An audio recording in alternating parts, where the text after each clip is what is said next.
नमस्कार ओडिशावासी शुभ सकाळ आज रही देश विदेश राज्यर 20टी गुरुत्वपूर्ण खबर खबरटी देखा पूर्व आपणकर भल पाइबा स्वरूप भिडियोटी गोटे लाइक करी कमेंट रे आपण मानकर जिलार ना लिखिदेवे जहाँफल प्रत्येक दिन आपण जिलार खबर किसी ना किसी अपडेट पाइपर तेरे कौन रही आज खबर चलता नजर पकाइबा।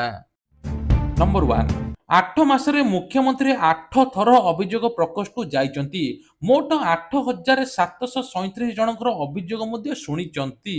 तेबे विधायक गौतम बुद्ध प्रश्न करथिले जे अभियोग प्रकोष्ठ कौन होइथिला आ सेही समय मुख्यमंत्री मोहन चरण माझी घोषणा करथिले जे 8 मासरे मोट समुदाय 8 थर अभियोग प्रकोष्ठ जाई 8737 जनकर अभियोग शुणिचंती। सेमानक मध्यरु 7371 जनकर समस्यार फैसला होई सारिछि 1366 जनकर समस्या समाधान पई निर्देश मध्ये दिया जाइछि। तबे जहा सबुठारु प्रथम ओडिशा जे मुख्यमंत्री अभियोग शुणी तुरंत समाधान मध्ये करुचंती। 2 वर्ष रे साइबर ठकंक ठारू 3.5 कोटी रु अधिक जबत एने कि मुख्यमंत्री आज कहिचंती। तेबे कुआ जाउछि जे आर्थिक ठकी मामला जड़ित साइबर ठक मानक ठारू ओडिशारू 3.5 कोटी रु अधिक टंका जबत करिचंती।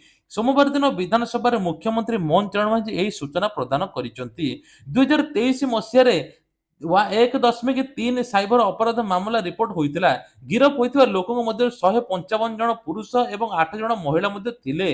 तेबे कुआ जाउछि जे एथर सेथि मध्यरु प्राय 1.5 कोटी टंका जबत मध्ये होइछि। सेही मध्यरे 2024 मसीह मध्ये 1533 को वृद्धि पाइथिला। ता सहित 2025 मसीह मध्ये 115 टी साइबर मामला होइथिला। 7 जनक मध्ये गिरफ करा जाइछि। तेबे कुआ जाउछि 2024 रे मध्ये 153 कोटी टंका मध्ये साइबर फ्रॉड होइथिला। सेथि मध्यरु 2 कोटी टंका उद्धार होइथिला। 8 कोटी 53 लक्ष फ्रीज करा जाइथिला। एहार उत्तर मुख्यमंत्री सूचना अनुसार चोरी होइतिया परिमाण तथापि 20 कोटी टंका थिला जेउथिरे 30,600 टंका उद्धार करा जाइथिला। तेबे कुआ जाउछि जे 65 लक्ष टंका फ्रीज करा जाइथिला बोली एपटे कहिचंती। तेबे आउ गोटिए कथा हला एथर मुख्यमंत्री कहिचन जे साइबर ठकई अपराध खूब जल्दी रोकिबो। जदि आपन को के कॉल करछि तुरंत 1930 को आपण माने कॉल करी निजर अभियोग मध्ये जणाई परिबे। टंका उठेबा पई आसी दुर्घटना रे महिलांकर मृत्यु आ स्वामी मध्ये गुरुतर सबुठु बड़ घटना आज घटिछि। सुभद्रा टंका उठेबा पई आसी दुर्घटना रे स्त्री मृत्यु स्वामी गुरुतर होई जाइछंती। बलांगीर देवगा 26 नंबर जातीय पथरे एटीएम छकरे घटिछि एभली घटना। मृत महिला नाम लक्ष्मी सुना। घटनार घटाई बोलेरो गाड़ी घटनास्थल फेरार हो जाइथिला। मिलिथिबा सूचना अनुसार देवगा थाना अंतर्गत सारसबाल भरत सुना तांको स्त्री देवगां स्थित एसबीआई बैंक को आसुवा बेले सेठारे देवगां एटीएम छकटारे गाड़ी नंबर ओडी 032331 बोलेरो गाड़ी धक्का दे स्वामी स्त्री को तले पकई दे पळैथिला। जाफल स्थानीय लोक उद्धार करथिले। घटनास्थल बड़ दुखद विषय आंबुलांस को घोषाड़ी नेला मालबाही ट्रेन। रायगड़ा रे एभली घटिछि अल्पके बर्तले आंबुलांस सहित यात्री। रायगड़ा जिला कल्याण सिंहपुर ब्लॉक कंजम जोड़ी गां निकटस्थ रेल धारणार घटिछि विराट बड़ अघटन। कौनसी कारण बशत बेसरकारी चक्षु विभाग आंबुलांस टी रेल धारणार अटकी जाइथिला। आंबुलांस टी देखि ट्रेन ब्रेक मारिथिला। यह सत्य मध्य आंबुलांस पाखापाखि 100 मीटर घोषाड़ी नेइथिला मालबाही ट्रेन। आंबुलांस रे ड्राइवर समेत 8 जन यात्री मध्य थिले। काहार कौनसी क्षति न होइतिया सूचना मिलिछि। पोडियम माइक भांगीदेले तारा बाहिनी पति। विधानसभा बाचस्पति को माइक भांगी विधायक तारा प्रसाद बाहिनीपति एभली किछि मंतव्य दैछंती। एससी एसटी विभाग खर्च दाबी आलोचना बेले तारा एभली विशृंखला आचरण करथिले। नारी निर्यातना अभियोग रे कांग्रेस सदस्य हो हल्ला करबा सहित गृह रे हट्टगोल मध्ये करथिले। तारा बाहिनीपति चेताई दैछन जे बाचस्पति को चॉकलेट देलु आवश्यक पड़ले गोबर माड़ देबु विरोधी प्रतिवाद करुथिले। शासक दल एवं बाचस्पति शुणु नांती गृह को चलाउचंती। महिला विरोधी अपराध प्रसंग में मुख्यमंत्री उत्तर न रखिबा जाय कांग्रेस प्रतिवाद रखियो बोली कहिसंती। सोमवार दिन बाचस्पति को चॉकलेट देई कहिलु दरकार पड़ले गोबर माड़ मध्ये होई पारे बोली एपटे तारा बाहिनीपति कहिसंती। पुलिस को मिलिबो स्पीड बाइक सूचना देले मुख्यमंत्री। तबे पुलिस को स्पीड बाइक एवं बोलेरो मध्ये मिलिबो। राज्य सरकार पक्षरु अपराध नियंत्रण पई स्पीड गाड़ी स्पीड बाइक बोलेरो जोगाई दिया जिवो। पुलिस को मिलिबो एबे एई गाड़ी नेकी गृह रे मुख्यमंत्री उत्तर रखिचंती। ତେବେ ଅନ୍ୟପକ୍ଷେ ଚଳିତ 2025 ଜାନୁଆରୀ ମାସ ଥିଲା ଅପରାଧର ମାସ। ଏହି ମାସରେ 111ଟି ହତ୍ୟା ମାମଲା ରୁଜୁ ହୋଇଛି। ବିଧାନସଭାରେ ଲିଖିତ ଉତ୍ତର ରଖିଛନ୍ତି ମୁଖ୍ୟମନ୍ତ୍ରୀ ମୋହନ ଚରଣ ମାଝୀ। ଏହା ସହିତ 20ଟି ଡକାୟତ, 1509ଟି ଚୋରି, 101ଟି ଦଙ୍ଗା, 194ଟି ସାଇବର ଅପରାଧ, 655ଟି ଅସଦାଚରଣ, 79ଟି ଯୌନ ନିର୍ଯାତନା, 149ଟି ସର୍ବସାଧାରଣରେ ମହିଳାଙ୍କୁ ଅସାଧାରଣ, 11ଟି ଅଶ୍ଳୀଳ ଭିଡିଓ ଉତ୍ତୋଳନ, 31ଟି ମହିଳାଙ୍କୁ ହଇରାଣ କରିବା ମାମଲା ମଧ୍ୟ ରୁଜୁ ହୋଇଛି।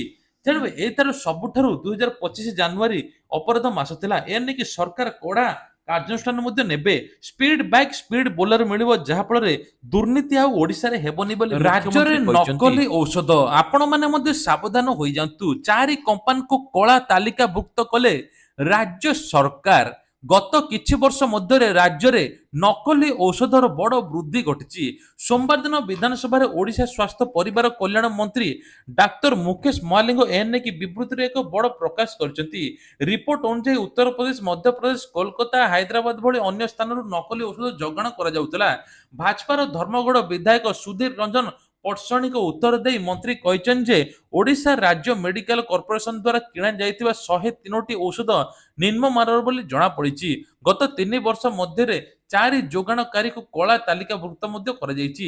2022-23 ଆର୍ଥିକ ବର୍ଷରେ ଜିଙ୍କ ସଲଫେଟ୍, ସୋଡିୟମ ଲାକ୍ଟେଟ୍ ସମେତ 45ଟି ଟାବଲେଟ୍ ଏବଂ ରିଙ୍ଗର୍ସ ଲାକ୍ଟେଟ୍ ନିମ୍ନମାନ ଘୋଷଣା ହୋଇଥିଲା। 2023-24 ଆର୍ଥିକ ବର୍ଷରେ 32ଟି ନକଲି ଔଷଧ ଥିବାବେଳେ 2024-25 ଆର୍ଥିକ ବର୍ଷରେ 26ଟି ନକଲି ଔଷଧ ମିଳିଥିବା ଡକ୍ଟର ମୁକେଶ ମହାଲିଙ୍ଗ କହିଛନ୍ତି।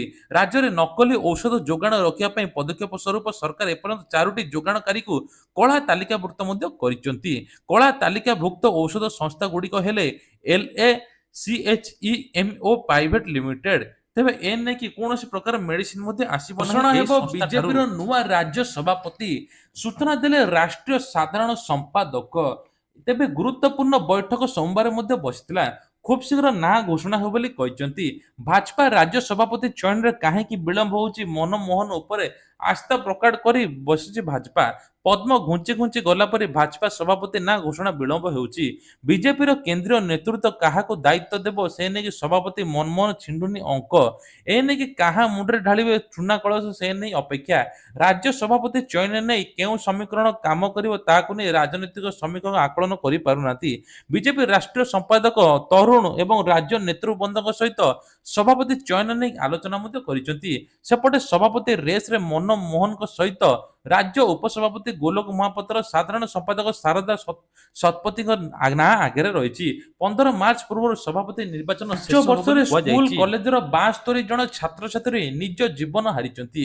ବିଧାନସଭାରେ ମୁଖ୍ୟମନ୍ତ୍ରୀଙ୍କର ମଧ୍ୟ ବଡ଼ ସୂଚନା। ମୁଖ୍ୟମନ୍ତ୍ରୀ ମୋହନ ଚରଣ ମାଝୀ ବିଧାନସଭାରେ ସୂଚନା ଦେଇଛନ୍ତି ଯେ ଗତ 5 ବର୍ଷରେ ସରକାରୀ ବେସରକାରୀ ସ୍କୁଲ ଏବଂ କଲେଜର ଛାତ୍ରଛାତ୍ରୀ ଆତ୍ମହତ୍ୟା କରିଛନ୍ତି। କଂଗ୍ରେସ ବିଧାୟକ ସୋଫିଆ ଫିରଦୋସଙ୍କ ପ୍ରଶ୍ନର ଉତ୍ତର ଦେଇଛନ୍ତି ମୁଖ୍ୟମନ୍ତ୍ରୀ। ତେବେ କହିଛନ୍ତି ଯେ ମାନସିକ ଅସନ୍ତୁଳନ ଏବଂ ତା ସହିତ ମଧ୍ୟ ସ୍କୁଲ ହଷ୍ଟେଲ ଫୋନ ହଇରାଣ କରିବା, ଅଭିଯୁକ୍ତ ବ୍ୟକ୍ତି କଟକଣା, ଶିକ୍ଷାଗତ ଚାପ, ବନ୍ଧୁମାନଙ୍କ ସହିତ ଭୁଲ ବୁଝାମଣା, ପାରିବାରିକ ବିବାଦ, ପ୍ରେମ ସମ୍ପର୍କ, ପରୀକ୍ଷା ସମ୍ବନ୍ଧୀୟ ଅବସାଦ ଭଳି ସମସ୍ୟାକୁ ଆଲୋକପାତ ମଧ୍ୟ କରାଯାଇଛି। ଏଥିରେ ନେଇକି ସେମାନେ ଆତ୍ମହତ୍ୟା କରୁଛନ୍ତି। ଏ ନେଇକି ସରକାର ଏଥର ବଡ଼ ପଦକ୍ଷେପ ନେବେ ୟା ଉପରେ ବୋଲି କୁହାଯାଉଛି। 14 ତାରିଖରେ ଗ୍ରୀଷ୍ମ ପ୍ରବାହ, ପାଣିପାଗ ବିଭାଗ ପକ୍ଷରୁ ସତର୍କ ସୂଚନା ଜାରି। ତେବେ କୁହାଯାଉଛି ଏହା ସହିତ ପଶ୍ଚିମ ଓଡ଼ିଶା ତାତିରୁ ଦାଉ ଜଳିବ ବୋଲି କୁହାଯାଉଛି।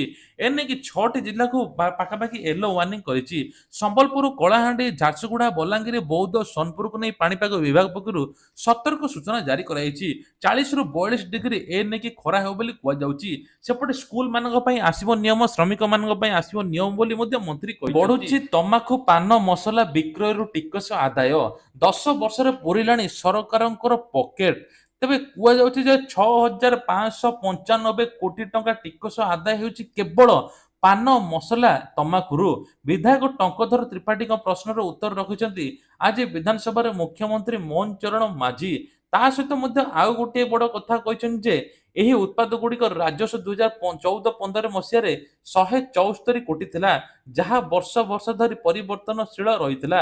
କିନ୍ତୁ ଏହି ବୃଦ୍ଧିର ବଜାୟ ରହିଛି। ଉଲ୍ଲେଖନୀୟ ଯେ 2023-24 ମସିହାରେ ରାଜସ୍ୱ ଆଦାୟ 1000 କୋଟି ଟଙ୍କା ଥିଲା। ଏବେ ହଠାତ୍ 6595 କୋଟି ଆଦାୟ ହୋଇଛି, ଯାହା ସବୁଠାରୁ ବଡ଼ ରେକର୍ଡ। ତେବେ କୁହାଯାଉଛି ତମାଖୁ ନେଇକି ଏବେ ସରକାର ବହୁତ ଚିନ୍ତାରେ ମଧ୍ୟ ଅଛନ୍ତି। ଗତ 9 ମାସରେ 21,000 କୋଟିରୁ ଅଧିକ ଟଙ୍କା ଋଣ କରିଛନ୍ତି ମୁଖ୍ୟମନ୍ତ୍ରୀ।